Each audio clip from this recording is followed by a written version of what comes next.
మీ జాతకం ఎలా ఉంటుందో తెలుసుకోండి. వెంటనే జేకేఆర్ గురుగారి అపాయింట్మెంట్ తీసుకోండి. గురుగారు నమస్కారం అండి. ఓం శ్రీ మహాగణాధిపతయే నమః.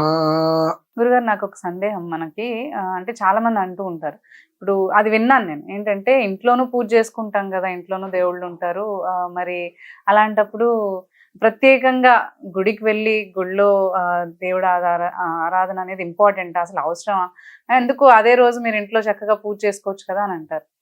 నాకు తెలియాల్సిన విషయం ఏంటంటే, మనకి ఇంట్లో పూజ చేసుకోవడానికి ఇంకా గుళ్ళో దేవుడి దగ్గరికి వెళ్ళి అక్కడ పూజ చేసుకోవడానికి తేడా ఏంటి, అసలు గుడి నిర్మాణం వెనుక మనకి రహస్యాలు ఏంటి, దానివల్ల మనకు ప్రయోజనాలు ఏంటి అంటారు? గుళ్ళోకి వెళ్ళినా కానీ అక్కడికి వెళ్ళి దేవుడిని పూజించినా కానీ మనకి ఎలాంటి ప్రయోజనాలు కలుగుతాయి అంటారు? దీంతో పాటుగా ఏ దేశంలోనూ కూడా ఇంత దేవతారాధన లేదు. అవును, మన దేశానికి ఎందుకు గురుగారు? అంటే మనం ఇప్పుడు మన సౌత్ లో కానీ లేదంటే ఇండియాలో కానీ దేవతారాధన చాలా ఎక్కువగా ఉంటుంది వేరే ఇతర దేశాలతో పోలిస్తే. ఎందుకు అంత ఎక్కువగా ఉంది, ఎందుకు అంత ప్రాధాన్యత ఇస్తాం మనం అసలు? ఇప్పుడు ఇది జాగ్రత్తగా వినండి. దేహో దేవాలయ ప్రోక్తో జీవో దేవ సనాతన త్యజేతు అజ్ఞాన నిర్మాల్యం సోహం భావేన పూజయేతు.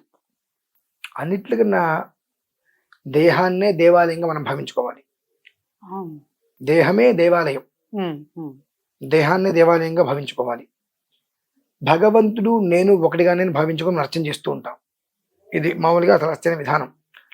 మీరు అడిగింది ఒకటి. ఫస్ట్, ఇంట్లో చేసేటువంటి అర్చనకి దేవాలయంలో చేసేటువంటి అర్చనకి తేడా ఏమిటి?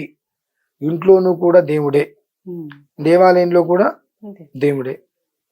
ఇది ఒక రకంగా లక్షలాది మంది వ్యూవర్స్కి, భక్తులకి తెలుసుకోవాల్సిన విషయం. నెలకి ఒకసారి ఆడవాళ్ళు బయట ఉంటారు. బయట ఉన్నప్పుడు గుళ్ళలోకి అయితే వెళ్ళరు కదా, వెళ్తారా? లేదు. ఇంట్లో మనిషి చనిపోతారు, ఆ 12 రోజులు గుళ్ళోకి వెళ్తారా? ఎందుకని వెళ్ళొద్దు అంటారు? 12 రోజులు గుళ్ళోకి వెళ్ళరు. సో దీనికి గుడి అంతే పవిత్రత అని అంటాం. అంటే మన ఇల్లు పవిత్రం కదా. ఇక్కడ విషయం ఏంటంటే అమ్మా, ఇంటికి ఆలయానికి చాలా తేడా ఉంటుంది. మనకి ఇంట్లో దేవుడు లేడు అని కాదు కదా, గుళ్ళోకి ఎందుకు వెళ్ళాలి? 4 గదుల మధ్యలో ఆయన్ని కూర్చొండబెట్టారు. మనం పూజ చేస్తుంటే ఆయన నుంచి మనకు అనుగ్రహం వస్తూ ఉంటుంది. ఆలయంలోనే ఎందుకు చెయ్యాలంటే దానికి మూలం ఏంటంటే, ఇంట్లో ఉండేటువంటి దేవత విధానం ఒకటి ఇంటి సరోవరం, ఆ ఇంటి విధానానికి మాత్రమే అనుసరిస్తుంది. కానీ బయట ఉన్న ఏం జరిగినా మనం తిరిగేది ఉండేది ఆ ఇంట్లోనే. కానీ అందుకనే నిత్య ఆరాధన ఇంట్లో చేసుకుంటాం. నైమిత్తిక ఆరాధన అంటే దేవాలయానికి వెళ్తాం. వారానికి ఒకసారి సోమవారంలో, మంగళవారంలో, శనివారంలో దేవాలయానికి వాళ్ళు ఎందుకు వెళ్తాము అంటే, గృహమునందు మాకు దేవత ఉన్నప్పటికీ కూడా మనకు జరిగేటువంటి కొన్ని చిన్న చిన్న ఇబ్బందులకి అదంతా కూడా అశుచి అనేటువంటిది అయిపోతుంది. కాబట్టి ఎంత దాన్ని శుద్ధి చేద్దామనుకున్నా ప్రతి నెల అది అవుతూనే ఉంటుంది. ప్రతి నెల ఇల్లు అనేటువంటి అశుచికి గురవుతూనే ఉంటుంది. ప్రతి నెల మనం ఆవు పంచకం తీసుకొచ్చో, గోమూత్రం తీసుకొచ్చో, పసుపు నీళ్ళతో శుద్ధి చేసుకున్నా అది ఆగదు కదా. దూరంగా ఉన్నప్పుడు విడిగా ఇతపూర్వంలాగా పాత రోజుల్లో లాగా విడిగా వెళ్ళి మనం ఉండలేము. కాబట్టి అది ఒక విధానానికి మాత్రమే పరిమితం. అపరిమితమైనటువంటిది అనేక విధానాలుగా అనుసంధానమైనటువంటిది దేవాలయం. అది ఊరు మొత్తాన్ని కూడా కాపాడుతుంది. ఏ పరిస్థితుల్లో కూడా ఏ మనిషి దూరంగా ఉన్నా గుడికి రారు. అంటే దాని పవిత్రత ఎప్పుడు ఎక్కడికి ఏ రకంగానూ కూడా పోదు, వీర్యమైపోదు. ఎప్పుడు కూడా వృద్ధి అనేటువంటిది చెందుతూనే ఉంటుంది దేవాలయ పవిత్రత. ఆ భగవంతుడి దగ్గరికి వెళ్ళి మనం ఏం కోరుకోవాలి? రకరకాలు కోరుకుంటూ ఉంటాం. మానవ జన్మ పరమ దుర్లభమైనటువంటిది. ఈ జన్మ నాకు ఇచ్చావు, కానీ నా స్వార్థం కోసము, నా జీవితం కోసము ఏదో రకంగా నేను నలుగురిని ఇబ్బంది పెట్టేశా. భగవంతుడా, ఇకపై నా నుంచి ఎవరు ఇబ్బంది పడకుండా, నేను ఎవరిని ఇబ్బంది పెట్టకుండా నన్ను గమనిస్తూ కాపాడు అనేటువంటి ఒక కోరికకే గుడికి వెళ్ళాలమ్మా మనం. ఆయన స్థానువై ఉంటాడు. ఇంట్లో మనం రోజు దీపారాధన మాత్రమే చేస్తాం, అంతకు మించి ఏం చేయలేం. నిత్య విధానం అది.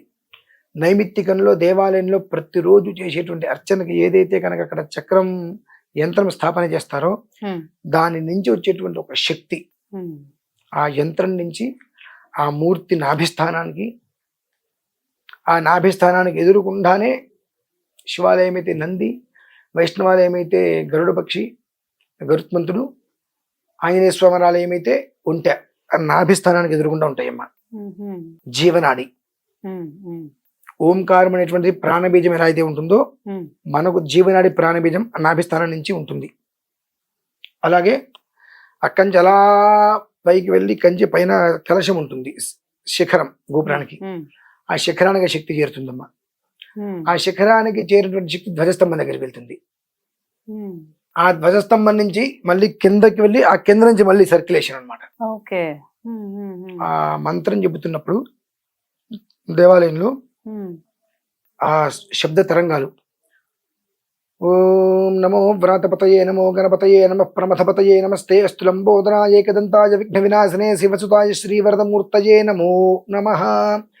ఓం నమో హిరణ్యబాహవే హిరణ్యవర్ణాయ హిరణ్యరూపాయ హిరణ్యపతయే అంబికాపతయ ఉమాపతయే పశుపతయే నమో నమః అనుకుంటూ ఆ మంత్రం రోజు కొన్ని వందల వేల సార్లు దేవాలయంలో ఆ ఉచ్చరిస్తూ ఉంటారు. కాబట్టి ఉచ్చరించేటువంటి ఆ శబ్ద తరంగాలన్నీ కూడా మైక్రోసాఫ్ట్ అనేటువంటి ఒక కంప్యూటర్లు అంటుంటాయి కదా, అవును గురుగారు. అవి తీసుకెళ్ళి మీరు పరిశీలిస్తే అవి అక్కడి వరకు ఎందుకు.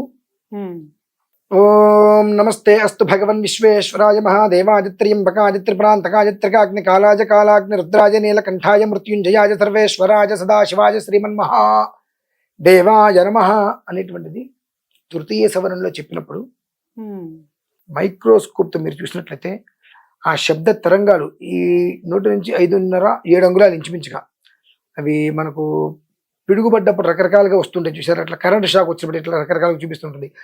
ఆ ఒక్క విధానంలో గోధుమ వర్ణము, తర్వాత లైట్ బ్లూ, రైటు రోజు పింక్, ఉమ్, ఉమ్, ఒక రకమైన కాషాయం అది పింక్, ఉమ్, ఉమ్, ఈ 3 కలర్లు కలిసి అందులో నలుపు మిక్స్ అయ్యి తెలుపు రంగు వైబ్రేషన్ మీద ఆ శబ్ద తరంగాలు కనిపిస్తాయి మా మీకు. ఉమ్, ఉమ్.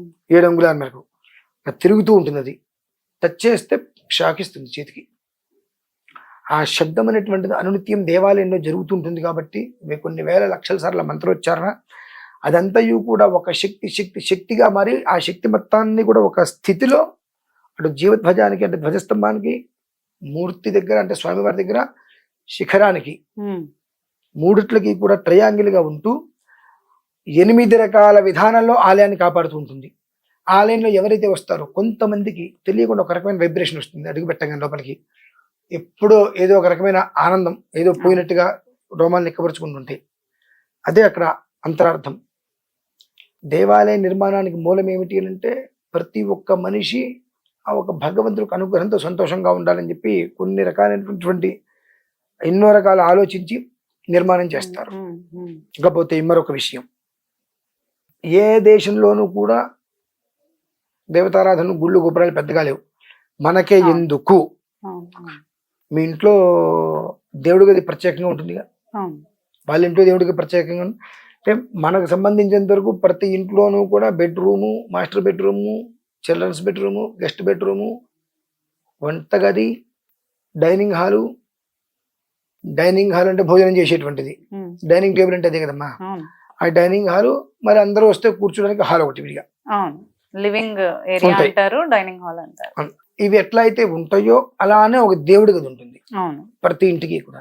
అలానే యావత్ ప్రపంచం మొత్తానికి కూడా మన భారతదేశం అనేటువంటిది దేవుడి గది లాంటిది. ఉమ్, ఉమ్, ఉమ్. యావత్ ప్రపంచం మొత్తానికి మన భారతదేశం ప్రతి ఇంటికి దేవుడి గది ఉన్నట్టే ఎంటైర్ భారత్ ప్రపంచానికి ప్రపంచానికి. మన భారతదేశం దేవుడి గది లాంటిది. ఉమ్, ఉమ్. కాబట్టి మనకి ఇక్కడ ఆరాధనలు అర్చనలు కూడా ఎక్కువగా చేస్తుంటారు. జరుగుతూ ఉంటాయి అమ్మా. ఉమ్, ఉమ్. ఇవి ఇక్కడ ఇట్లా జరుగుతున్నాయి కాబట్టి ప్రపంచ దేశాలని కొద్దో గొప్ప క్షేమంగా బాగున్నాయి. చాలా చక్కగా వివరించారు, ధన్యవాదాలండి. గురుగారి మాటల్లోనే చాలా మందికి అంటుంటారు, మూర్ఖంగా మాట్లాడుతూ ఉంటారు. అంటే ఎవరన్నా గుడికి రమ్మని అడిగినప్పుడు కూడా ఇంట్లో కూడా దేవుడే కదా, గుడిలో కూడా దేవుడే కదా, రాపోతే ఏమైందని మాట్లాడుతూ ఉంటారు. సో తెలుసుకోవాల్సిన విషయం ఏంటి అంటే, మనకి ఇంట్లో ఉన్న అదే ఆరాధన అయినా కానీ మనకి గుడిలో కూడా ప్రత్యేకమైన అర్చనలు ఆరాధనలు చేస్తూ ఉంటారు. అండ్ దాని గురించి చాలా చక్కగా మనకి గురుగారు వివరించారు. అంతేకాకుండా మన భారతదేశం ఎందుకంత ప్రత్యేకము దైవారాధనలో, మనమే ఎందుకంతగా గుళ్ళలోకి వెళ్ళడం కానీ, అంటే చాలా ప్రాముఖ్యమైన ప్లేసెస్ అన్నీ కూడా మనకి ఈ మన భారతదేశంలోనే ఉన్నాయి. అండ్ దేవార్చన కూడా మనం చాలా ఎక్కువగా మనం భారతదేశం వాళ్ళే చేస్తూ ఉంటారు అనే దానికి కూడా చాలా చక్కగా చెప్పారు. సో మీరు కూడా మీకు ఏమైనా మీ జాతకరీత్యా సందేహాలు ఏమైనా ఉండి గురుగారితో మాట్లాడాలి అని అనుకుంటే, స్క్రీన్ పైన ఉన్న నంబర్స్ని కనుక మీరు సంప్రదించినట్లయితే మీరు గురుగారితో మాట్లాడచ్చు.